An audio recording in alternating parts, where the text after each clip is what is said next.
नमस्कार, आप देख रहे हैं वीके न्यूज। मैं हूं दिवाकर विक्रम सिंह। कभी कभी बौद्धिकता के आगे की जो लाइन होती है वो अति बौद्धिकता है, और अति बौद्धिकता आपको एक ऐसे मुकाम पर ला करके खड़ा कर देती है जहां ये कहा जा सकता है कि या तो आप अपना बुद्धि खो चुके होते हैं, या आप जिस लाइन पर चल रहे होते हैं वो लाइन दुनिया को समझ में ही नहीं आ रही होती, और इसलिए ऐसा व्यक्ति विक्षिप्त या पागल मान लिया जाता है। हम ऐसा नहीं कह रहे हैं, हमने आपको बताया। और ये कोई बहुत विद्वान है, कोई सामान्य व्यक्ति नहीं है, जाने माने वकील भी हैं, और कोर्ट में जाकर के वो एक बात करते हैं, लेकिन बात कुछ ऐसी है कि उस पर विमर्श करना ही चाहिए। जी हाँ, मैं बात कर रहा हूं पूर्व कांग्रेसी नेता और वर्तमान में राज्यसभा सदस्य, समाजवादी पार्टी समर्थित, क्योंकि वो समाजवादी पार्टी के समर्थन से राज्यसभा के मेंबर हैं। वो पार्टी को लाइन को लेकर आगे बढ़ते हैं या नहीं, ये उनके ऊपर है कि क्या करते हैं। लेकिन अभी भी कांग्रेस से दुत्कारे गए, नज़रअंदाज किए गए कपिल सिब्बल कांग्रेसियों की भाषा में बात करने का कोई भी मौका नहीं छोड़ते, चाहे वो कोर्ट ही क्यों ना हो। जी हाँ, सुप्रीम कोर्ट के वो जाने माने वकील हैं। उनको लीगल इश्यूज पर जितनी जानकारी है, फिलहाल इंडिया में बहुत कम वकीलों को है, इससे भी नज़रअंदाज या इनकार नहीं किया जा सकता। लेकिन उन्होंने एक हवाला दिया और लगता है कि उन्हें इतिहास का ज्ञान नहीं है। इससे लगता है कि उन्हें इतिहास का ज्ञान नहीं है। उन्होंने कहा क्या? असम के एक मामले पर वो चर्चा कर रहे थे और उन्होंने ये कहा कि असम कभी म्यांमार का हिस्सा हुआ करता था, और इस पर असम के मुख्यमंत्री हेमंत बिस्वा शर्मा ने जैसे ही उनको मौका मिला उन्होंने इस पर पलटवार कर दिया। उन्होंने कहा कि कपिल सिब्बल को जब पता ही नहीं कि असम का इतिहास क्या है तो उन्हें बोलना नहीं चाहिए, और ये सही है। ये देखिए, जिसको कोई पूरन जी का बारे में कोई ज्ञान नहीं है, उनको कुछ बात बोलना नहीं सही है। असम कभी म्यांमार का पार्ट नहीं था। म्यांमार से लोग आके असम को एक समय असम का साथ क्लैश हुआ था अहोम का समय में, एक ब्रीफ और एक ब्रीफ पीरियड हम लोग उनका ऑक्यूपेशन जैसा सिचुएशन था, 1-1.5 महीना का। इतना ही असम और म्यांमार का संपर्क है, लेकिन म्यांमार असम का साथ था ये तो कोई मुझको आज तक तो ऐसा कोई डेटा मेरा सामने नहीं आया है। अगर हेमंत बिस्वा शर्मा ने यह कहा है तो ये बिल्कुल सही कहा है, क्योंकि कपिल सिब्बल ने ऐतिहासिक परिप्रेक्ष्य जो है उसको सही ढंग से नहीं बोले। जिस तरीके से जिस बात की सत्यता वो साबित करना चाहते थे, लगता है कि वो कोर्ट में अपने ज्ञान को इस ढंग से पेश कर रहे थे कि कोई दूसरा उस पर सवाल ही नहीं उठा सकता। और कपिल सिब्बल यहीं पर फंस गए। उन्हें पता ही नहीं कि असम के जातीय और सांस्कृतिक मूल्य सनातन से जुड़े हुए हैं, लेकिन उसको उन्होंने म्यांमार से जोड़ दिया। और शायद उन्हें यह भी नहीं पता कि म्यांमार भी सांस्कृतिक रूप से, अगर प्राचीन इतिहास को देखा जाए, कपिल सिब्बल साहब अगर आप सुन सकते हो तो सुन सकते हैं। हालांकि कपिल सिब्बल साहब से हम कई बार मुलाकात कर चुके हैं। कई बार जब हमने पत्रकारिता की शुरुआत की तो लगभग उनसे हर तीसरे चौथे दिन मुलाकात हुआ करती रही है। कपिल सिब्बल साहब ने जो ये तर्क दिया है, उन्हें अपना भूल सुधार करना चाहिए।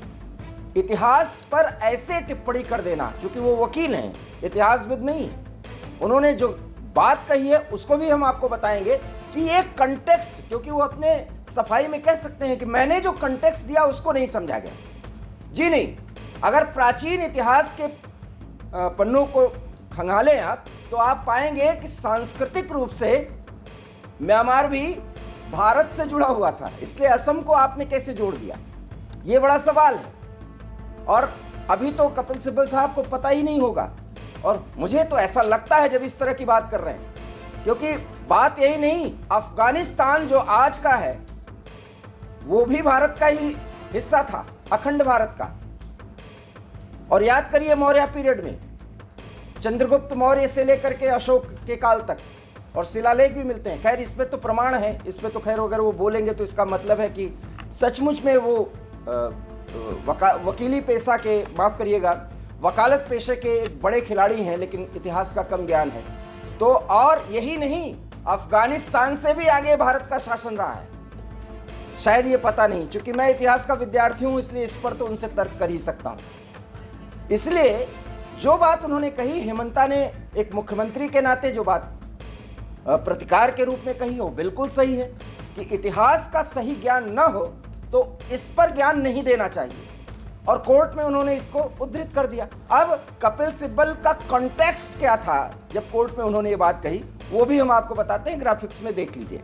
5 दिसंबर को नागरिकता अधिनियम 1955 की धारा 6A की वैधता को चुनौती देने वाली कई याचिकाओं पर सुप्रीम कोर्ट में सुनवाई के दौरान सिब्बल ने कहा, एक संधि के तहत अंग्रेजों को सौंपे जाने से पहले असम मूल रूप से म्यांमार का हिस्सा था। सिब्बल ने यह टिप्पणी तब की जब पूरे इतिहास में जनसंख्या आंदोलनों का पता लगाने की जटिलता के बारे में बता रहे थे, जिसमें म्यांमार का हिस्सा बनने से लेकर ब्रिटिश शासन के तहत इसके बाद के शासन और विभाजन के बाद पूर्वी बंगाल के साथ जुड़ाव तक असम के बारे में ऐतिहासिक तथ्य हैं। देखिए, बात वही आई। सिब्बल साहब ने वकालत के जाल में इस पूरे मामले को फंसाने की कोशिश की, और ये तथ्य है ही नहीं। सबसे बड़ी बात है, असम, म्यांमार, पूर्वांचल, पूर्वोत्तर के ये एरिया सांस्कृतिक रूप से सनातन और भारतीय संस्कृति से पूरी तरह से मिले हुए हैं। और हम इसमें दो राय नहीं कि 250 साल हम गुलाम भी रहे। तो उस समय अंग्रेजों का काल था, लड़ाई हुई थी, संधि हुई, और उसके बाद ये हुआ। लेकिन आप असमीज लोगों को ये तो नहीं कह सकते ना कि ये पूरे म्यांमार की संस्कृति में, जो वर्तमान में म्यांमार की संस्कृति है, उससे मिले जुले हैं। और हमने पहले ही बताया, म्यांमार भारत से सांस्कृतिक रूप से एक था।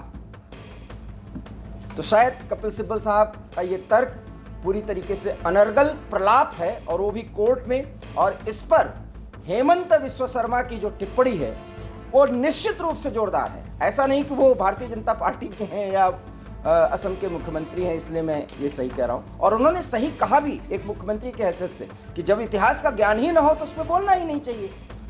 बिल्कुल सही कहा उन्होंने, क्योंकि असम मूल रूप से कभी भी म्यांमार का हिस्सा नहीं था। हाँ, म्यांमार और असम के कल्चर मिलते जुलते थे, और एक काल ऐसा भी था, ब्रिटिश शासन काल था, और उसमें संधि हुई थी।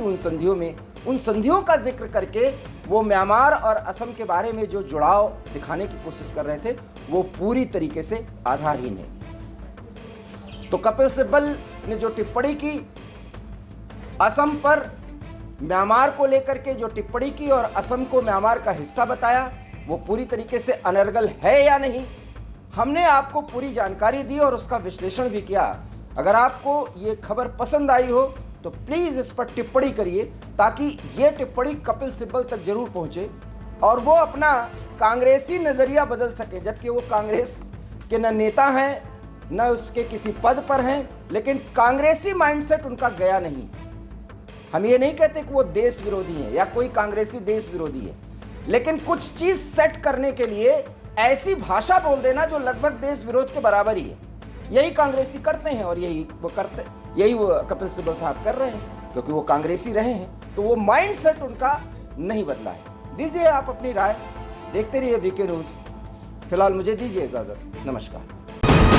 वीके न्यूज़, राष्ट्र के नाम।